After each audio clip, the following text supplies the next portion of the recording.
جو باتیں آج بتانا چاہتا ہوں پہلی بات یہ ہے، اس میں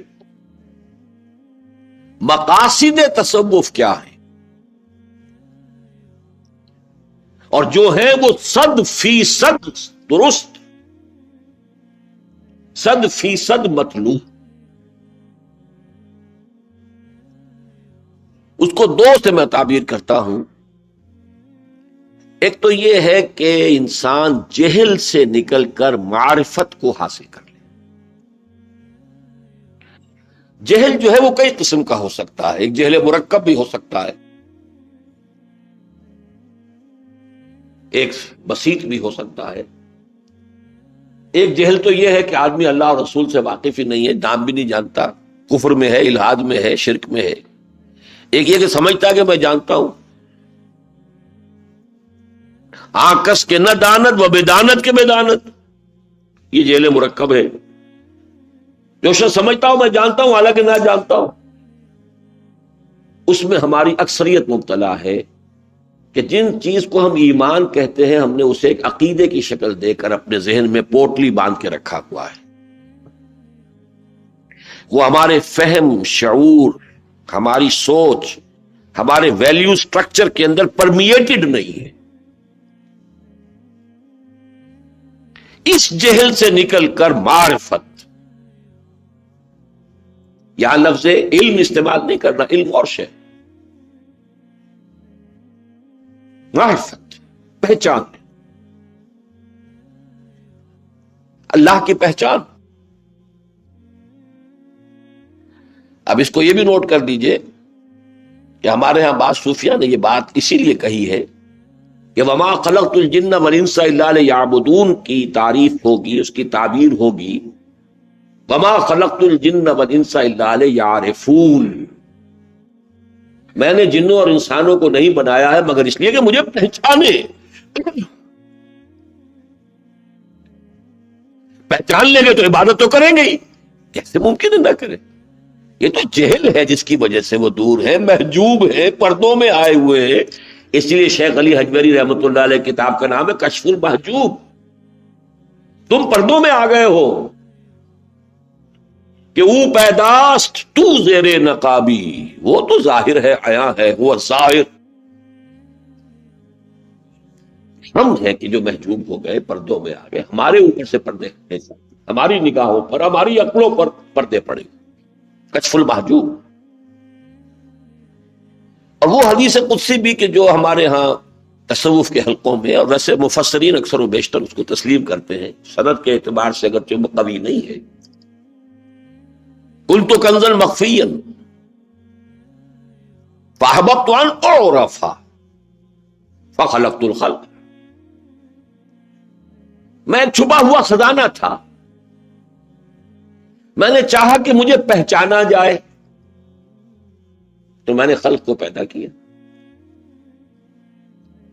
کسی شخص میں اب یہ یعنی اب غور کیجئے گا، یہ اللہ تعالیٰ کی ذات کے لیے ہے، تمثیل ہمیں لانی پڑتی ہے، حالانکہ اللہ کی ذات کے لیے تشبیہات اور تمثیلات انہیں پوری طریقے سے منطبق نہیں کرنا چاہیے، بہت گارڈڈ اور بہت ہی تحفظات کے ساتھ۔ کسی شخص میں بڑی صلاحیت ہے، وہ بہت اچھا مصور ہے، ظاہر تو ہوگا اپنی تخلیق سے، اگر وہ تصویر کرے گا تو صلاحیت ظاہر ہوگی، تصویر بنائے گا تو ظاہر ہوگی۔ تو وہ خلاقی، وہ پوٹینشل جو ذات باری تعالیٰ میں تھا، اس کے ظہور کے لیے ضروری تھا تخلیق۔ اور اسی میں ایک نقطہ ہے، ایک ایسی مخلوق بھی پیدا کی جائے جس میں اس کے ذریعے سے اللہ کو پہچاننے کی صلاحیت پیدا ہو جائے۔ اب ایک مصور کا شاہکار تصویر سامنے ہے، دیکھنے والا اناڑی ہے، اسے پتہ ہی نہیں کہ اس کے اندر کیا نزاکت ہے، کیا خوبی ہے، کیا حسن ہے، اسے کیا پتہ؟ وہ بھی تو کوئی فن سے واقف ہو، کچھ جانتا ہو اس کی باریکیوں کو، اس کے محاسن کو، اس کے معائب کو۔ وہ ہستی جو خالق کو اس کے خلق سے پہچانے انسان ہے، اسی لیے اللہ نے اپنی ساری مخلوقات کو اپنی نشانیاں قرار دیا، انہیں دیکھو مجھے پہچانو۔ ان فی خلق السماوات والارض واختلاف اللیل والنہار والفلک التي تجری فی البحر بما ينفع الناس وما انزل اللہ من السماء من ماء فاحیا به الارض بعد موتها وبث فیہا من کل دابۃ وتصریف الرياح والسحاب المسخر بین السماء والارض لآیات لقوم یعقلون۔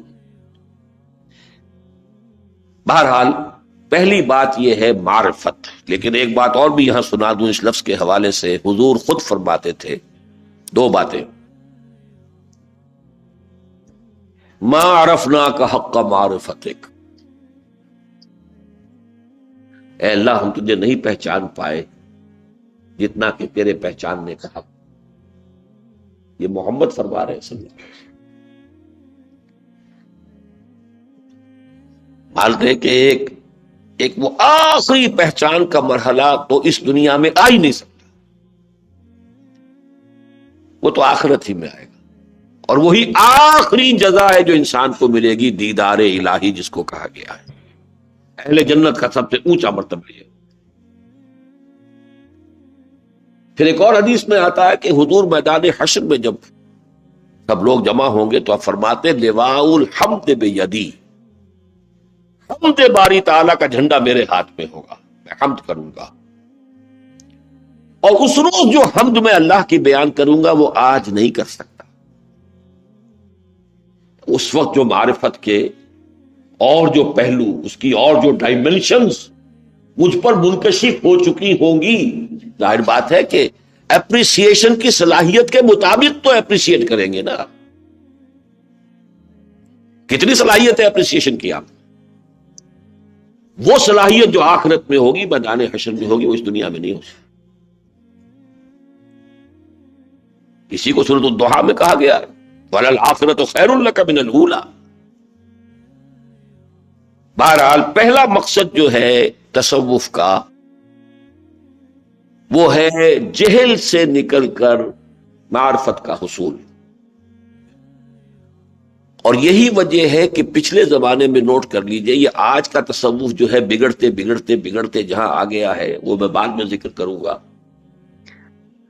جو تصوف کا اصل زمانہ تھا اس میں جب تک کہ علوم ظاہری کی مکمل تحصیل نہیں ہو جاتی تھی کسی کو مرید نہیں کرتے تھے۔ علم ظاہر پہلے پڑھ کر آؤ، قرآن حدیث فقہ پڑھ کر آؤ، علم باطن کا دائرہ پھر شروع ہوتا تھا، سلوک کی منزل پھر شروع ہوتی تھی۔ یہ آج کی طرح نہیں ہے بالکل۔ بہرحال میں توہین نہیں کہہ رہا، جنہوں نے کچھ بھی نہیں دینی علوم حاصل کیے وہ خلیفہ مجاز بھی ہوتے، مرید ہو جانا تو ٹھیک ہے، وہ ہو گئے، وہاں تو مرید ہی نہیں کرتے تھے۔ تو یہ تو معرفت تو علم سے بہت اونچا مقام ہے، علم الحقیقت۔ دوسرا مقصد جو ہے تصوف کا، جو تھا اور ہے اب بھی ہے، ہونا چاہیے، جو 100% درست ہے، صحیح ہے، مطلوب ہے، مقصود ہے، تزکیہ نفس، تاکہ خلوص اور اخلاص پیدا ہو جائے۔ الا للہ الدین الخالص، اللہ کو صرف خالص دین پسند ہے۔ اگر تمہاری نیت میں کچھ اور بھی کھوٹ شامل ہو گیا ہے، کوئی دنیا کی طلب بھی ہے، کوئی شہرت کی ہے، کوئی مال کی ہے، کچھ یہ ہے، کوئی وجاہت چاہیے، کوئی شہرت چاہیے، یہ اتنے بڑے بڑے زیرو ہیں کہ بڑی سے بڑی تمہاری کامیابیوں کو اور بڑی سے بڑی تمہاری عبادتوں ریاستوں کو ضرب دے کر زیرو کرتے۔ تزکیہ نفس، محرکات عمل کی تصحیح ہو جائے، اخلاص ہو جائے صرف اللہ کو۔ ان صلاتی و نسکی و محیای و مماتی للہ،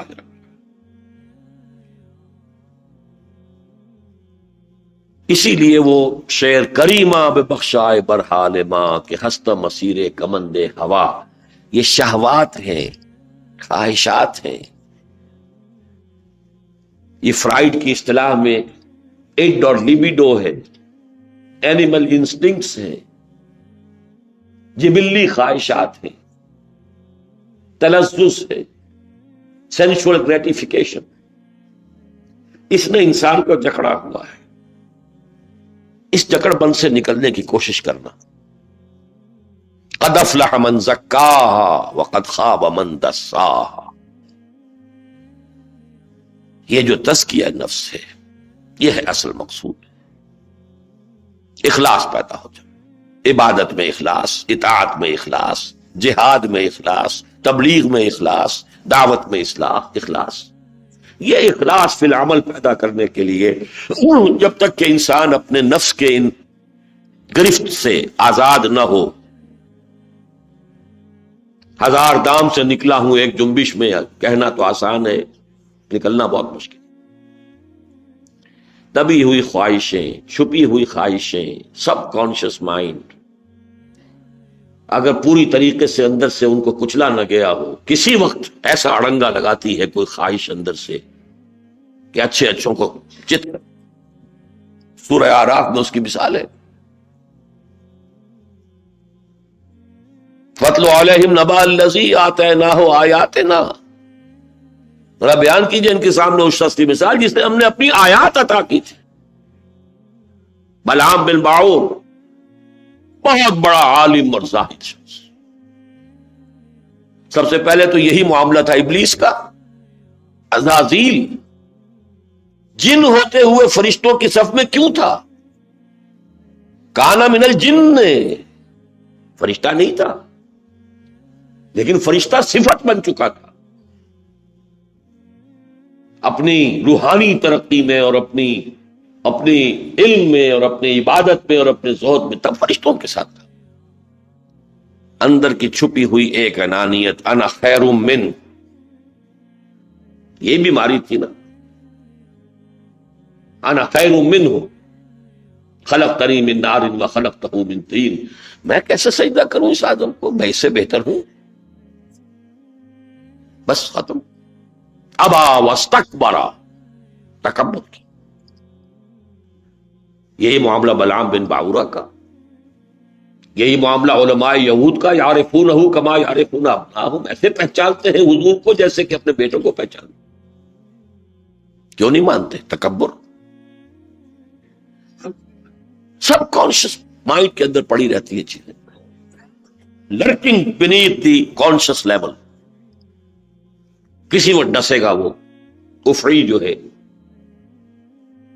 اس کو یہ اچھی طریقے سے کچلنا. اس کو یہ کچلنے کا لفظ آیا نا سورہ مزمل میں، ان ناشئۃ اللیل ہی اشد وطئا واقوم قیلا. کچلنا. یہ رات کا اٹھنا جاگنا اللہ کے لیے، تہجد کے لیے، یہ ہے جو نفس کو کچلنے میں بہت شدید ہے.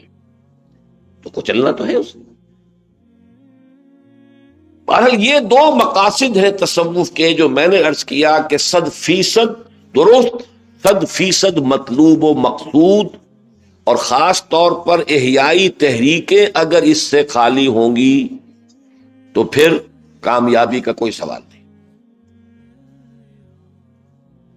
البتہ حضور کا طریقہ اس کا کیا تھا؟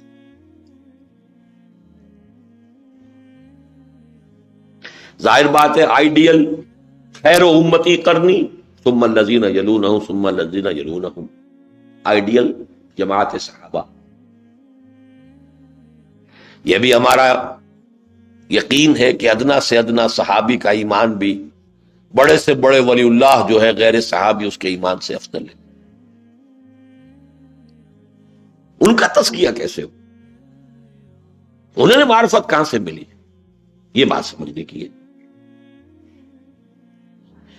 ایمان کا حصول قرآن سے. کیسے؟ شروع میں تو اور کوئی عبادت تھی نہیں. قم اللیل الا قلیلا نصفہ او انقص منہ قلیلا او زد علیہ ورتل القرآن ترتیلا. یہ ٹھہر ٹھہر کر یہ جیسے آپ کو کوئی چیز ہیمر کرنی ہو تو پھر بار بار ہیمر اٹ ڈاؤن. حالانکہ جو قرآن کو جاننے والے ہیں انہیں معلوم ہے کہ ابھی کتنا قرآن اترا تھا. جب سورہ مزمل نازل ہو رہی ہے کتنا قرآن نازل ہوا کا مطلب ریپیٹیشن. اور ریپیٹیشن کو میں تشبیہ دے رہا ہوں ہیمرنگ سے. یہ ہے وہ نور اندر جائے گا تو جہل کی تاریکی کو رفع کرے گا. چوں بجاں در رفت جاں دیگر شود جاں چو دیگر شد جہاں دیگر شود. یہ نور ہے. حضور سے خود فرمایا گیا سورہ شورا کی آخری سے پہلی آیت ہے ما کنت تدری مل کتاب ولل ایمان. اے نبی آپ کو کچھ معلوم نہیں تھا کتاب شریعت کس کو کہتے ہیں ایمان کسے کہتے ہیں.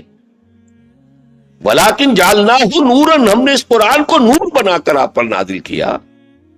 نہدی بہی من نشاء من عبادنا اس کے ذریعے سے ہم ہدایت دیتے ہیں اپنے بندوں میں سے جس کو چاہتے ہیں. اب یہ قرآن جب آپ کے اندر اتر رہا ہے تو اب آپ نور مجسم ہوں گے. محمد کیا ہے؟ مجسم قرآن. قرآن کیا ہے؟ نور. تو نور مجسم. فَإِنَّكَ لَتَهْدِي إِلَىٰ صِرَاطٍ مُسْتَقِيمٍ. اور اب یقیناً آپ ہی ہدایت دیں گے سیدھے راستے کی طرف. یہ ترتیب ہے. ایک نقطہ یہاں میں اور واضح کر دوں. ہمارا یہ عام خیال ہے اور غلط نہیں ہے، صحیح ہے. صحابہ کی جو تحصیل ایمان کی ایک بہت بڑی شے تھی ان کے لیے سورس، وہ صحبت محمدی صلی اللہ علیہ وسلم. اب ظاہر بات ہے کہ وہ تو ہمیں میسر نہیں. اس کا کوئی بدل بھی امت کو دینا چاہیے یا نہیں؟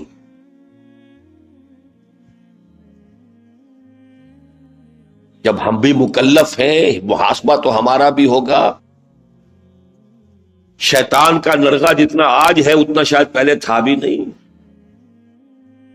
جتنا غلبہ اس کا ہے، جتنا ذرائع ابلاغ سے شیطنت برس رہی ہے، چھاجوں برس رہی ہے، کوئی گھر خالی نہیں، کوئی کٹھیا خالی نہیں. 5 مرلے کے مکان کے اوپر بھی 1 مرلے کا اینٹینا ڈش اینٹینا لگا ہوتا ہے. یہ جو ہو رہا ہے تو کوئی نہ کوئی تو بدل ہونا چاہیے. دیکھیے اس کے حوالے سے اس حدیث کو تو حرز جان بنا لینے کی ضرورت ہے. حرز جان. اور حضور نے اگر اس طرح کی باتیں بتائی ہیں صحابہ کو کسی وجہ سے بتائی ہیں. فعل الحکیم لا یخلو عن الحکمہ. کسی دانا انسان کی کوئی بات بھی حکمت سے خالی نہیں ہو. یہ چیٹنگ تو نہیں تھی ایسے ہی کوئی بس خوش گپی ہو رہی ہو معاذ اللہ ثم معاذ اللہ. اپنے صحابہ سے ایک سوال کرتے ہیں ای الخلق اعجب الیکم ایمانا. ذرا مجھے بتائیے آپ کو کہ آپ کے نزدیک سب سے زیادہ حسین اور دل فریب، چارمنگ، فیسینیٹنگ ایمان کس مخلوق کا ہوگا؟ پہلی اٹمپٹ میں فرشتوں کا جواب تھا، صحابہ کا جواب تھا فرشتے. لیکن فرشتوں کے سامنے تو ہر چیز حقیقت ہے.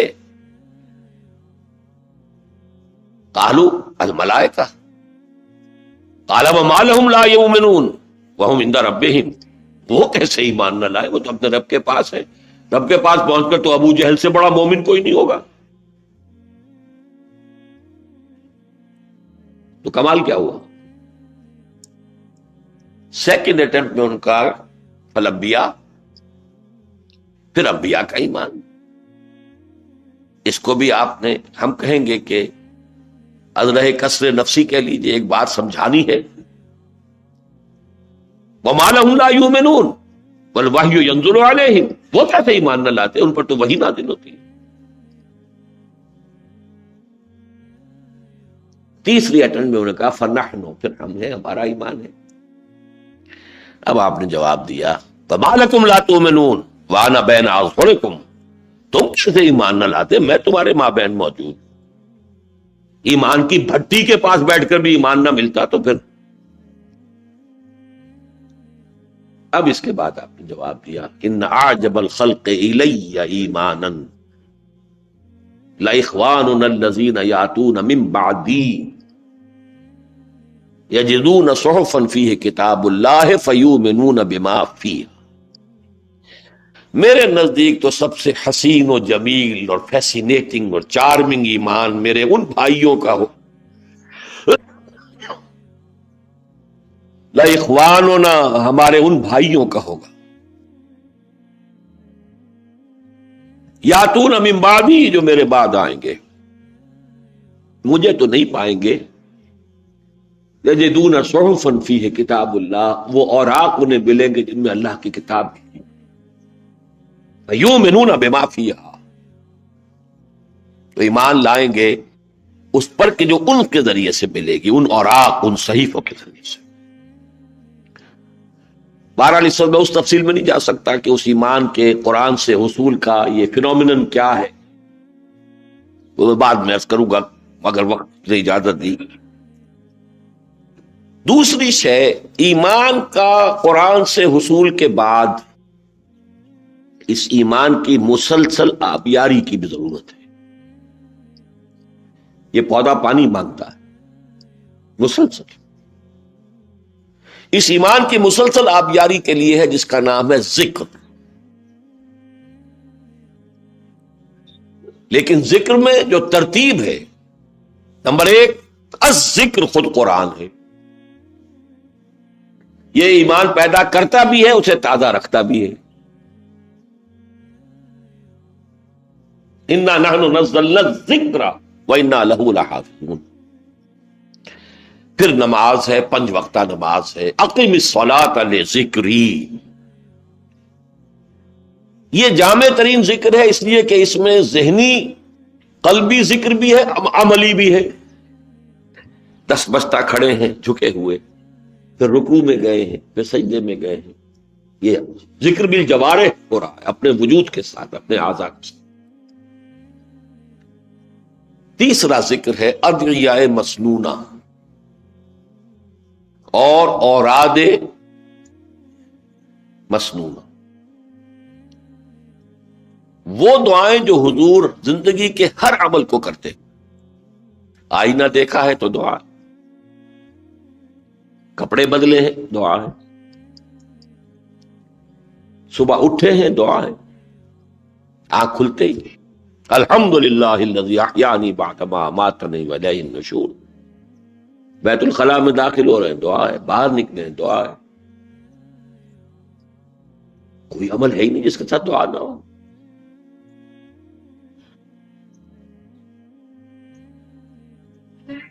اس میں 2 نسبتیں حاصل ہو جاتی ہیں. ایک تو دعا کس سے کی جا رہی ہے؟ اللہ سے. اور دوسرے الفاظ کون سے ہیں جو مسنون ہیں؟ محمد الرسول اللہ کے. نسبت اللہ کے ساتھ بھی قائم ہو گئی اور رسول اللہ کے ساتھ بھی. اس کے ساتھ ہی کچھ اوراد بھی آپ نے سکھائے ہیں. مشہور ترین ہے یہ جس کو ہم تسبیح فاطمہ کہتے ہیں رضی اللہ تعالی عنہ. ہر نماز کے بعد 33 مرتبہ سبحان اللہ، 33 مرتبہ الحمدللہ، 33 یا 34 مرتبہ اللہ اکبر. یہ ہے تیسرے درجے پر. اگر یہ ریشو پروپورشن اور ترتیب نہیں رہے گی تب کام الٹا ہو جائے. چوتھے درجے میں ذکر حضور سے بھی ثابت ہے. بعض اصحاب کو کوئی خاص بات بتانا، یہ ہے ایک حاذق ماہر نفسیات، ماہر روحانیات شخص کا کام کہ اس خاص شخص میں کون سی بڑی کمزوری ہے، اس کے حوالے سے مراقبہ. یہ تم جا کے اس آیت کو پکاؤ، یہ مولانا احمد علی صاحب کا جملہ ہوتا تھا. اس آیت کا خاص استحضار ہو، بار بار پڑھا جا رہا ہے، یا کوئی اور ذکر ہے تو اس کو میں کہتا ہوں یہ پرٹیکولر پرسن کے لیے پرسکرپشن ہے. PPP پیپلز پارٹی مراد نہیں ہے، پرٹیکولر پرسن کے لیے پرسکرپشن. اسی طرح کی کچھ چیزیں پھر ہمارے بعض جو چوٹی کے صوفیات تھے، وہ بہت بڑے ماہر نفسیات تھے، ماہر روحانیات تھے، پھر انہوں نے کچھ تجویز کی جو پھر ایک نظام ڈھل گیا پورا ان کا، پابندی اب انہی کی ہو رہی ہے، حالانکہ وہ چیز ہونی چاہیے پرٹیکولر پرسن، پرٹیکولر زمانے، پرٹیکولر دور کی چیز۔ دائم شے جو ہوگی وہی تین ہوں گی، ذکر قرآن، جامع ترین ذکر صلاح، اور دائم ذکر، ذکر کثیر، ادعیہ مسنونہ اور اوراد مسنون۔ چوتھے درجے میں اگر کوئی شخص کسی سلسلے کے کسی خاص ذکر سے کوئی کرے معاملہ تو میں اسے کوئی حرام بات نہیں کہوں گا، غلط بات نہیں کہوں گا، لیکن اس چوتھے کو اصل سمجھ لینا بس پھر تلپٹ ہو گیا۔ اگر یہ ریشو پروپورشن کانورس ہو جائے، ریورس ہو جائے۔ تیسری چیز جو سلوک محمدی میں تھی صلی اللہ علیہ وسلم، اور جو منطقی طور پر، عقلی طور پر بھی، علاج بالمثل یا علاج بالضد، کیا کہیں گے اس کو، مرغوبات نفس، نفس کو کچلنے کے لیے مرغوبات نفس کی کمی کرنا اور مخالفت نفس کرنا، اسی کے لیے لفظ ریاضت ہے، ریاض، ریاضی، ریاضت۔ اور ریاض کا لفظ بولتے ہیں یہ موسیقار جو ہوتے ہیں، بڑا ریاض کر رہا ہے، مطلب بڑی مشق کرتے ہیں، بڑی مشق کرتے ہیں، آسانی سے تو قابو میں نہیں آتی موسیقی، زندگی بھر پوری زندگی کا ریاض ہوتا ہے ان کا، جتنی وہ مشق کرتے ہیں، جتنی محنت کرتے ہیں۔ تو یہ تزکیہ نفس کے لیے یا مخالفت نفس کے لیے ریاضت وہ کہ جو نفس پر شاق گزرے، وہ ایک تو ہے عبادات کے ذریعے سے، روزہ، نفس کھانے کو مانگ رہا ہے، پانی مانگ رہا ہے، مخالفت نفس۔ افطار کر کے تو اب طبیعت زیادہ بھاری ہو گئی ہے، سو جانے کو جی چاہتا ہے، کھڑے ہو، تراوی، مخالفت نفس۔ رات کا پچھلا پہر ہوتا ہے سب سے گہری نیند کا، اس کو توڑو، اس کو کچھ لو، ان ناشئۃ اللیل ہی اشد وطئ۔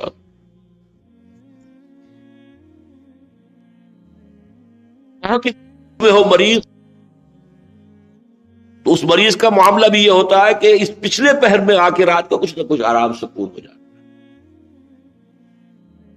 ہے، بڑا کچھ سکون کا وقت ہوتا ہے، کچھ ہے اس کی نفسیاتی بات اس کے لیے یہ ہے۔ اور اس میں پھر نوافل کا اہتمام، فرائض کے بعد نوافل۔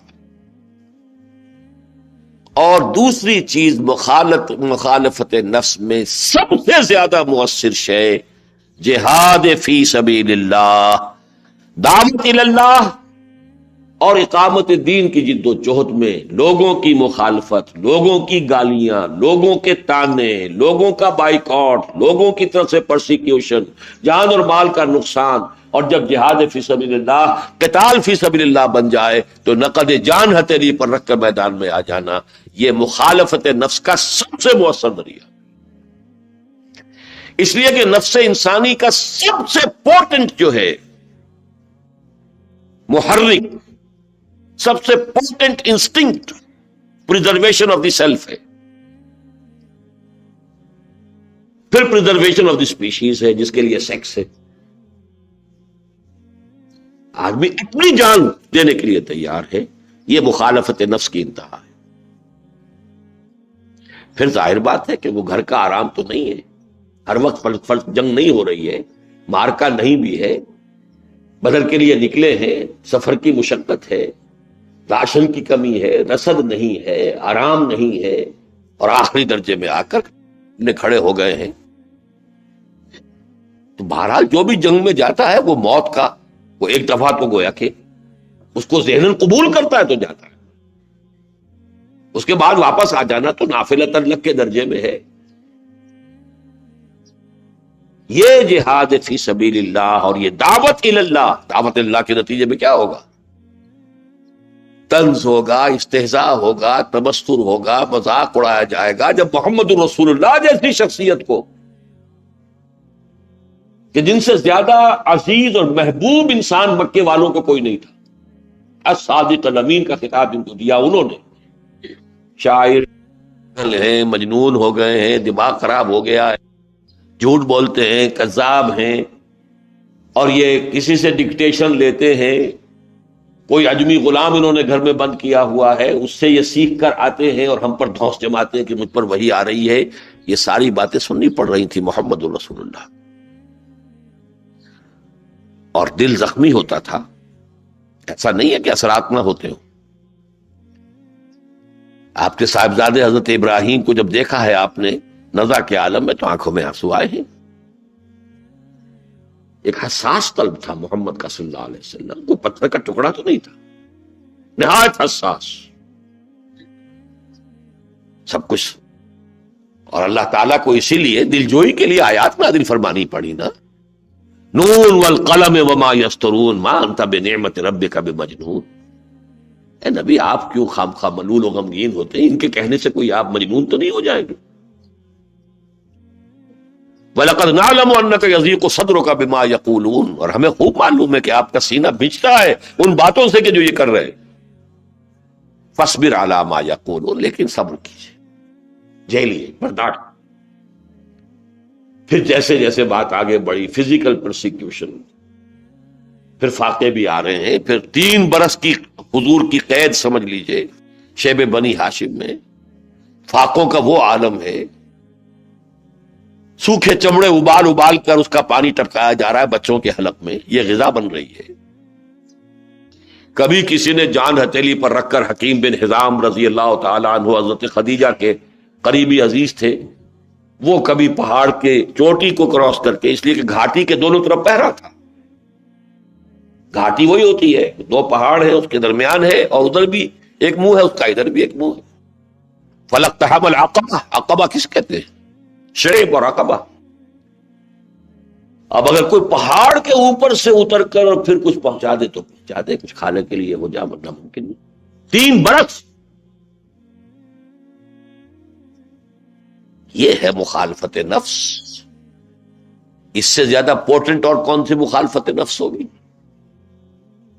تو حضور کا جو سلوک تھا، سلوک محمدی، اس کے 3 کارڈینل پرنسپلز ہیں.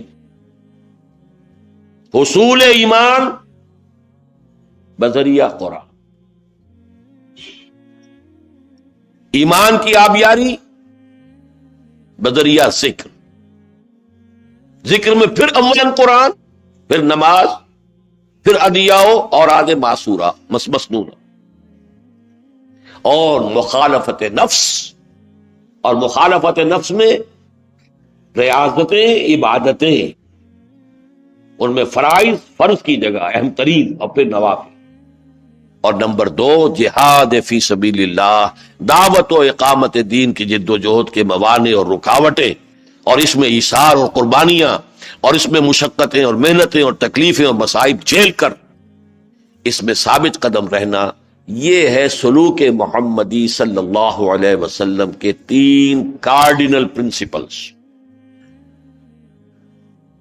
اس کے بعد ہوا کیا ہے وہ بھی ذرا چند دور ہیں، ان کو گن لیجئے. دور خلافت راشدہ تک تو یہی تھا تصوف. اپنے وقت کے صوفی اعظم حضرت عمر ہے، ان سے پہلے کے صوفی اعظم ابو بکر ہے. ابو بکر سے بڑا صوفی کون ہوگا؟ ابو بکر سے بڑا عاشق رسول کون ہوگا؟ ابو بکر سے بڑا غیر انبیاء میں عارف، اللہ کا جاننے والا عارف کون ہوگا؟ اب چونکہ یہ ساری اصطلاحات ہم ان کے لیے استعمال ہی نہیں کرتے، تو ہم نے وہ ایک کیٹیگری علیحدہ رکھی، وہ تو صحابہ ہے. صحابہ تو ہے، لیکن صحابہ ہونے کا مطلب کیا ہے؟ سب سے بڑے عارف باللہ وہی تھے، سب سے بڑے عاشق رسول وہی تھے، سب سے بڑے باصفا قلب کے صفائی والے وہی تھے، سب سے زیادہ مخلص وہی تھے، سب سے بڑے صوفی وہی تھے. یہ تو دور وہ تھا جس میں ہمارے ہاں وحدت تھی، توحید کی، وہ وحدت کی یہ شان بھی کہ قیادت جو تھی مسلمانوں کی، سیاسی قیادت، علمی قیادت، روحانی قیادت ایک ہی جگہ. اس کے بعد خلافت راشدہ کے بعد یہ قیادت کی تقسیم ہونی شروع ہوئی. پہلے سنویت آئی، دینی علیحدہ، سیاسی علیحدہ، سیاسی تو اب عصبیت کے بل پر چلے گا، کوئی قبائلی عصبیت حکومت کے پیچھے ہو تو حکومت مضبوط ہوگی، لہذا معاملہ ڈائیکاٹمی، سنویت آ گئی۔ کچھ آگے چل کر اب علم دینی لوگوں کے اندر بھی کچھ لوگوں میں وہ تصوف کی طرف، صفائے قلب کی طرف، حصول معرفت کی طرف، تزکیہ نفس کی طرف زیادہ توجہ ہو گئی۔ کچھ کی زیادہ توجہ علم ہے، تفسیر ہے، فقہ ہے، حدیث ہے، علم کلام اس کی طرف ہو گئی۔ ہوتے ہوتے ہماری امت کی قیادت میں توحید کی بجائے تسلیس آ گئی۔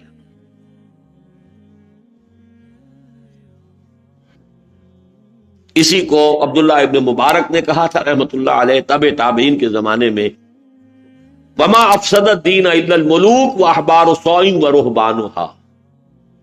یہ تین طبقات ہیں کہ جو دین کے اندر خرابی پیدا کرتے ہیں۔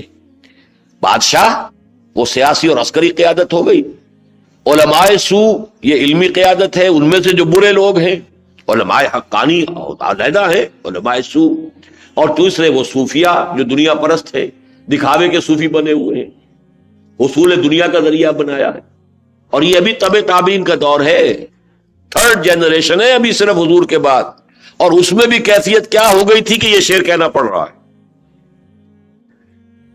اب تصوف کے میدان میں جو پہلی غلطی ہوئی ہے، جو میرے نزدیک ہمالائن مسٹیک ہے،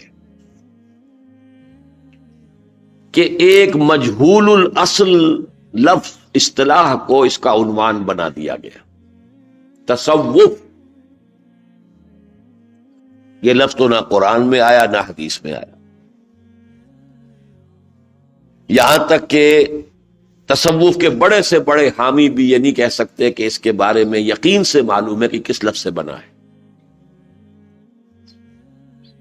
کچھ لوگ چاہتے ہیں کہ کہیں کہ یہ صفا سے بنا ہے، صفائے قلب سے، لیکن صفا سے کسی عربی قاعدے سے بن ہی نہیں سکتا۔ یہ صوف سے بن سکتا ہے، اون۔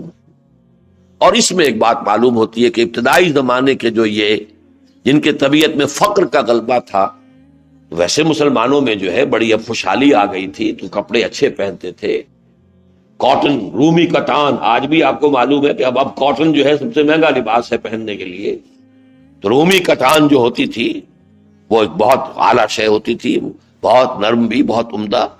لیکن یہ کہ اس وقت وہ اون کے لباس پہنتے تھے تاکہ جسم کو بجائے آرام کے تکلیف رہے، چبھے، غفلت طاری نہ ہو۔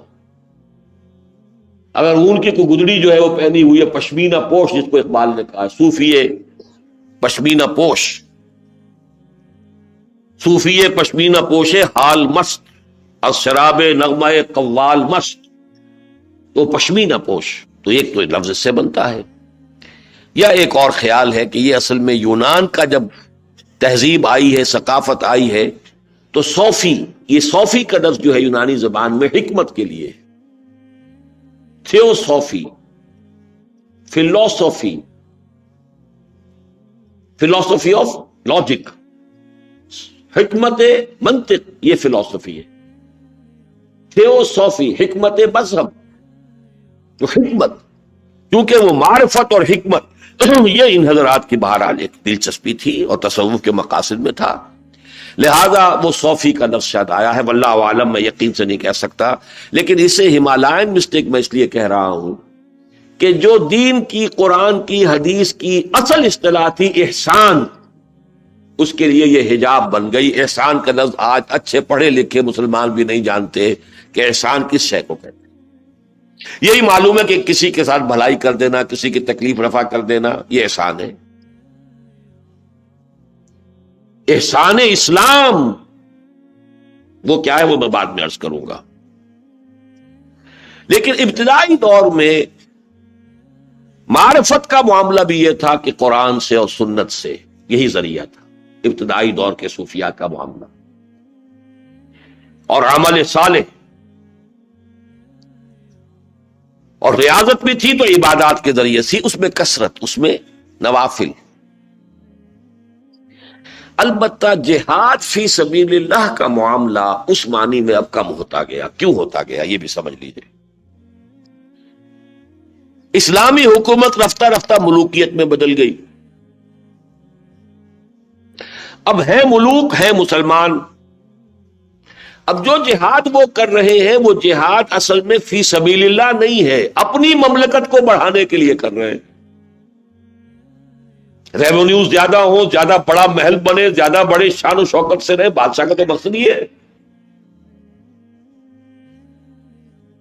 لہذا خالص جہاد فی سبیل اللہ کا میدان وہ بند ہو گیا.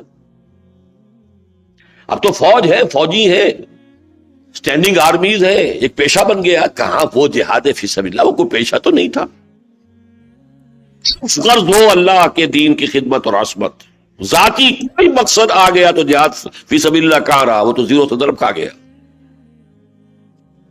رفتہ رفتہ تدریجاً یہ جہاد کا وہ کھاتا بھی ختم.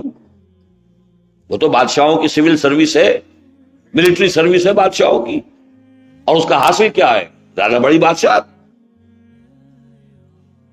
پھر یہ کہ مسلمان آپس میں لڑ رہے. دوسرے یہ کہ اندرون اپنے دارالاسلام میں چونکہ حکمران مسلمان ہیں اور وہ کفر کا حکم نہیں دے رہے، لہذا جہاد ان کے خلاف بھی نہیں ہو سکتا، خروج ان کے خلاف بھی نہیں ہو سکتا. لہذا جہاد والا حصہ جو تھا سلوک محمدی کا وہ زیرو ہو گیا. اب جب ایک طرف سے زیرو ہوگا تو دوسری طرف زیادہ بڑھے گا. اب رفتہ رفتہ سارا زور ریاضتوں پر، مراقبوں پر، اندر ہی اندر چکی پیسنا اپنے اندر، یہی رہ جائے گا. رگڑے جاؤ اپنے آپ کو، رگڑے جاؤ اپنے آپ کو، رگڑے جاؤ، اور ذکر اور ضربے اور مراقبے. اس لیے کہ وہ اصل جو تھا میدان مجاہدے کا، وہ باہر کا میدان تو بند ہو گیا. دارالاسلام میں کیا کریں؟ یہ تو مسلمان حکمران ہیں، اور بہرحال اسلامی قانون تو نافذ ہے. خطیب ہے، قاضی ہے، مفتی ہے، سب کچھ ہے. ہاں بھائی فاسق ہے، فاجر ہے، ہوا کرے، وہ اللہ کے ہاں اپنا جواب دے لے گے. باہر کا معاملہ ہے تو وہ بھی ایک دور تک تو رہا. عبداللہ ابن مبارک رحمت اللہ علیہ تک تو یہ تھا کہ وہ یہ کرتے تھے، 6 مہینے چلے جاتے تھے. اس وقت تک ابھی جو میں نے کہا کہ ہندوستان میں بھی جو اسلام آیا تو ابھی اس اسلام کے اندر وہ اصل جذبہ باقی تھا. خالص جو بھی دور نبوی اور دور خلافت راشدہ کی حد تک نہ سمجھیے، انٹینسٹی وہ نہ سمجھیے، کچھ تو تھا نا. آخر خود محمد ابن قاسم اتنی چھوٹی عمر میں اتنا نیک اور پارسا انسان، لیکن ہوتے ہوتے تو وہ صورتحال بھی بدل گئی. تو گویا کہ سلوک محمدی کا ایک کھاتا بند. تو اب سارا زور ریاضتوں پر ہوگا، عبادتوں پر ہوگا، نوافل پر ہوگا، اذکار پر ہوگا، مراقبوں پر ہوگا. تو کمپنسیٹ کرنے کے لیے ایک گوشے کو دوسرے گوشے کو آؤٹ آف پروپورشن بڑھانا پڑا. اسی کو میں اس طرح تعبیر کیا کرتا ہوں کہ اگر فرض کیجئے کہ کوئی درخت آپ یہاں لگا دیں، آپ نے اس کو بڑھنے والا درخت ہے، چھت تک پہنچ کر کیا کرے گا؟ وہ تو مڑے گا. اگر اب بھی بڑھے گا تو بڑھے گا. یہ جو سلوک محمدی تھا، جب آگر چھت آ گئی، اسلامی مسلمانوں کی حکومت کی چھت آ گئی، اب جہاد فی سبیل اللہ تو ہو نہیں سکتا، تو اسے ڈیفلیکٹ ہونا ہی ہونا ہے. یہ ڈیفلیکٹڈ فارم آف تصوف ہے جو اس لیے وجود میں آیا کہ سلوک محمدی کا صلی اللہ علیہ وسلم اہم ترین شعبہ جہاد فی سبیل اللہ، وہ بدلے ہوئے حالات کے اندر اس کا معاملہ ختم ہو گیا، اور اس کی بھی ساری کمپنسیشن ریاضتوں کے ذریعے سے آئی. لیکن یہ ابھی پہلے دور کی بات کر رہا ہوں. تقریباً 400 برس کے بعد ایک اور مصیبت واقع ہوئی، جبکہ جہاد کا معاملہ بالکل ہی ختم ہوا، اور ادھر سے آ گیا تھا یورپ کی طرف سے یونان کے فلسفے کے 2 دھارے آئے مسلمانوں کے اوپر، افلاطون کا فلسفہ اور نیو پلیٹونک، نو افلاطونیت الیگزینڈریا کی، اور ادھر ارسطو کی منطق اور اس کا فلسفہ. اس کے نتیجے میں ما بعد الطبیعیات، الہیات کا سلسلہ شروع ہوا، فلسفہ وجود آیا، وہ فلسفہ وجود ہوتے ہوتے وحدت الوجود تک پہنچ گئے. اب وہ شعبہ جو ہے وہ خالص فلسفے کی چیز تھی، لیکن چونکہ جو اولین صوفیہ تھے وہ نہایت ذہین لوگ تھے، بڑے عالم لوگ تھے، عارف لوگ تھے، کیسے ہو سکتا ہے کہ وہ فلسفے کے میدان میں دخل نہ دیتے؟ وہی فلسفی بھی ہو گئے۔ ہوا یہ کہ اب شیخ ابن عربی صوفی بھی ہیں اور شیخ اکبر کہلاتے اس میدان کے، اور فلسفی بھی چوٹی کے ہیں، اور ان کا فلسفہ ہے وحدت الوجود۔ یہ چیزیں اب آ کر فلسفہ بھی یہاں آ کے گڑبڑ ہو گیا، اس کا جزو لا ينفک بن گیا۔ حالانکہ وہ مسئلہ جو ہے وہ فلسفے کا مسئلہ ہے، سائنس کا مسئلہ سائنس کے میدان میں رہے، لیکن فلسفے کا مسئلہ آ کر یہاں گڑبڑ ہوا، فلسفہ وجود۔ اور دوسرے وہ جو افلاطون کے نظریات تھے اور نیو پلیٹونک جو ایک خاص روحانیت کا اس میں دورہ ہوا، وہ بھی ہمارے ہاں ٹیکنیکس کی حیثیت سے وہ چیزیں بھی داخل ہو گئی، مراقبے، میڈیٹیشن۔ یہ میڈیٹیشن کہ جو اس طریقے سے حضور نے تو نہیں سکھائی، یہ آسن بنا کے بیٹھو، آسن تو ہندی میں کہتے ہیں نا، یہ آسن ہے ان کے، یہ جو سارے جو بھی یہ یوگا ہوتا ہے، یوگا اس میں آسن ہے، اس یوگا کے لیے کیسے بیٹھنا ہے، کس طرح بیٹھنا ہے، پھر اس بیٹھ کر کس طرح اپنی توجہ کو کنسنٹریٹ کرنا ہے، یہ سب کا سب یوگا جو ہے یہ ان کے ہاں فزیکل ایکسرسائز بھی ہے، اور ساتھ ہی اس کے، اور ان کا یوگا، جاپانیوں کا یوگا اور چینیوں کا یوگا، یہ جو ہے سارے معاملات جو ہیں آج پوری دنیا میں ان کا جو ڈنکا بج رہا ہے یوگا۔ یہ آسن میں انداز ذکر، توجہ کا ارتکاز، کس طرح توجہ کو مرتکز کیا جائے، ان میں سے کوئی چیز محمد الرسول اللہ صلی اللہ علیہ وسلم نے نہیں سکھائی امت کو، صحابہ کو نہیں سکھائی۔ دین اگر وہ ہے جو محمد نے صحابہ کو دیا تھا تو اس میں ان کا کوئی ذکر نہیں، لیکن آ گئے ہمارے ہاں یہ ساری چیزیں، یہ 6 جو ہیں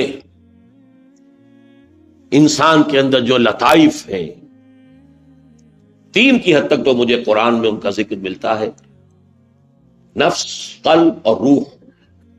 اب آگے سر اور خفی اور اخفا، یہ ویسے تو لفظی کہیں سے کوئی مناسبت پیدا کر لے کسی لفظ سے، لیکن حقیقت میں نہیں۔ پھر اس کا رنگ ایسا ہوتا ہے، اس کا رنگ ایسا ہوتا ہے، یوں اس کی توجہ کرو گے تو تمہیں یہ رنگ نظر آئے گا، فلاں جگہ کے اوپر توجہ کرو گے تو پھر فلاں رنگ نظر آئے گا، یہ فلاں مقام اور یہ فلاں جو ہے اس لطائف کا جو ہے معاملہ جاری ہو گیا ہے۔ اچھا، میں یہ نہیں کہتا کہ یہ چیزیں غلط ہیں، یہ نوٹ کر لیجئے، لیکن میں انہیں آکلٹ سائنسز میں شمار کرتا ہوں۔ یہ ہاتھ کی لکیروں کے معاملے میں بھی کچھ نہ کچھ حقیقت ہے، لیکن یہ آکلٹ سائنسز کی بات ہوگی، اس کے اندر آپ نے دلچسپی لی، اس میں آپ زیادہ جو ہے اس پر اعتماد کیا۔ اسی طرح جوتش، علم النجوم، حضور نے فرمایا جس نے نجومی کی تصدیق کی اس نے میری لائی ہوئی چیز کی نفی کی، لیکن ایسا تو نہیں کہ اس میں کوئی حقیقت نہ ہو۔ اس کی سب سے اونچی مثال جادو، جادو برحق ہے، حرام ہے، ایک شے برحق ہے، حرام ہے، بات ختم ہو گئی۔ شراب میں منفعت بھی ہے، لیکن اس کی مضرت کا اور گناہ کا پہلو، اسمہما اکبر من نفعہما، یہ معاملہ فیصلہ کرنے والا اللہ اور اس کا رسول ہے۔ یہ چیزیں حقیقت رکھتی ہیں اپنے اندر، ان کی تاثیر ہے، لیکن یہ وہ راستہ نہیں ہے جس کی طرف محمد رسول اللہ نے اپنی امت کو چلانا چاہا ہو، ورنہ خیانت ہوتی اگر محمد رسول اللہ وہ شے جو بہت اچھی ہوتی اور بغیر بتائے چلے گئے ہوتے۔ سائنس نہیں پڑھا کر گئے، کوئی بات نہیں، سائنس پڑھانے نہیں آئے تھے، کوئی بات نہیں، لیکن روحانیت، روحانی ترقی، تزکیہ نفس، یہی تو چیزیں جس کے لیے کہ آئے ہیں۔ یتلو علیہم آیاتہ ویزکیہم ویعلمہم الکتاب والحکمہ۔ تو اگر اب کوئی حکمت کا انہوں نے جیسے کہ ایک عام مشہور ہے کہ صرف حضرت علی کو دے کر چلے گئے حضور، تو یہ تو بات جو ہے حضور کی شان شایان شان نہیں. یہ چیزیں در حقیقت کتاب و سنت دو آنکھوں سے دیکھنا ہوگا. ان السمع والبصر والفؤاد کل اولئک کان عنہ مسئولا. اب صورتحال کیا ہے اس کو سمجھ لیجئے، کیا کرنا ہے. اس کے لیے میں نے ایک موٹا سا عنوان قائم کیا ہے، العود الی البد. یہ ایک اصطلاح ہے، عود اعادہ کرنا، پلٹنا، علی البد، بد ابتدا، جہاں سے بات شروع ہوئی تھی وہیں پہ ہمیں دوبارہ جانا ہے. اور اس کو اس کے ساتھ بھی جوڑ لیجئے کہ حضور کی بتائی ہوئی جو حدیث ہے جس میں کہ 4-5 ادوار آپ نے بیان کیے، دور نبوت کے بعد دور خلافت علی منہاج النبوہ، پھر کاٹ کھانے والی ملوکیت، پھر مجبوری والی ملوکیت، پھر دور خلافت راشدہ. تو یہ گویا کہ یہ ایک فل سرکل کھا کر نوع انسانی کو پھر وہیں پہنچنا ہے. العود الی البد، حضور کے بعد جو خلافت علی منہاج النبوہ کا دور آیا ہے وہی دور دوبارہ آتا ہے. اور اس کے لیے اصول یہ ہے کہ جس طریقے سے آیا تھا اسی طریقے سے آئے گا. درمیان میں کیا ضرورتیں تھیں، کیا حالات تھے، جہاد کا راستہ کیوں بند ہو گیا تھا، اس کی وجہ سے ریاضتوں پر اور ذکر اذکار پر جو زیادہ زور دینا پڑا، اس کے لیے نئی نئی چیزیں بھی ایجاد کرنی پڑیں، نئے نئے طریقے دوسروں سے بھی. ان کی نیت پہ کسی کی شک نہیں ہے. ہمیں اپنے زمانے کے حالات کے تقاضوں کے مطابق انہوں نے کیا. لیکن اب امر حال بدل گیا ہے، اب زمانے کا بدل گیا ہے. اب ایک تو یہ کہ پورے عالم اسلام میں چاہے مسلمانوں کی حکومتیں ہو، اسلامی شریعت کہیں بھی نافذ نہیں، نظام تو کہیں بھی نہیں. شریعت چلیے کچھ فقہ جعفری ہے، کچھ ایران کے اندر، کچھ فقہ حنبلی ہوگی سعودی عرب کے اندر، باقی اور کہاں پوری دنیا کے اندر نظام وہاں کا جو ہے وہ تو بادشاہت کا ہے. بلینز آف ڈالرز کا جو ہے ایک محل بنتا ہے. یہ تو اسلام نہیں ہے، مس ریپرزنٹیشن آف اسلام ہے. آج ہمیں دوبارہ، جیسے کہ حضور نے خطبہ حجۃ الوداع میں فرمایا تھا، استدار زمان کہیاتہ یوم خلق اللہ السماوات والارض، آج پھر زمانے کی تقویم چکر لگا کر وہیں پہنچ گئی ہے جہاں پر کہ اللہ نے آسمان اور زمین کو جب پیدا کیا تھا تو تب جس حساب پر کیا تھا اسی پر زمانہ آ گیا ہے. یعنی اشہر حرم کو آگے پیچھے کرتے رہے تھے قریش، تو اس سے جو یہ کیلنڈر جو ہے اپنی جگہ سے ہٹ گیا تھا.